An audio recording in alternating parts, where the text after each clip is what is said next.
உதவி பண்ண பண்ண பண்ண எங்களுக்கு எல்லா வேலையும் என்ன பண்ணிட்டாரு, சுலபமா முடிச்சுட்டாரு.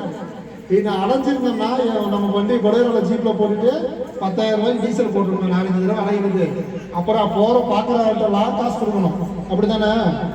ஆனா அங்கேயும் நமக்கு பாருங்க, நான் போறேன், அங்க ஒரு கிறிஸ்டின்காரர் இருக்காரு, அவரை பார்த்து கொடுத்துட்டேன். கொடுத்தவொடனே அவர் சொல்றாரு நீங்க போங்கன்ட்டு. வாங்கி முடிச்சதுக்கு அப்புறம் நான் சொல்றேன், சார் திங்கக்கிழமை வந்து வாங்கிக்கணும்னு சொன்னாரு. நான் சொன்னேன், நான் எனக்கு திங்கக்கிழமை ஆஃபீஸ் இருக்கு, நான் செவ்வாய்க்கிழமை தான் வருவேன். செவ்வாய்க்கிழமை நான் லீவ் சார், புதன்கிழமை வந்து நீங்க வாங்கிக்க சார். அதாவது நம்ம கோபமாவே யாரும் பேச மாட்டேங்கிறாங்க. நம்ம உங்கள்கிட்ட எல்லாம் பாசமா பழக, எங்களை பார்க்குறவங்களாம் எங்களுக்கு பாசமா நடக்கிறாங்க. அப்ப புரிஞ்சுக்கங்க, சரிங்களா? இப்ப செல்வியா இருக்கட்டும், கௌரி, சரிதா, டீச்சர்ஸ் எல்லாமே நீங்க செய்யறதெல்லாம் சேவை. ஆண்டவர் இந்த சேவைக்கு ஏற்ற உங்களுக்கு பணம் என்ன பண்ணுவாரு, ரெட்டிப்பா 10 மடங்கா 100 மடங்கா திருப்பி கொடுப்பாரு. நம்ம இப்ப உடனே 100 ரூபாய் 500 ரூபாய்க்கு ஆசைப்பட்டீங்கன்னா என்ன ஆகும்?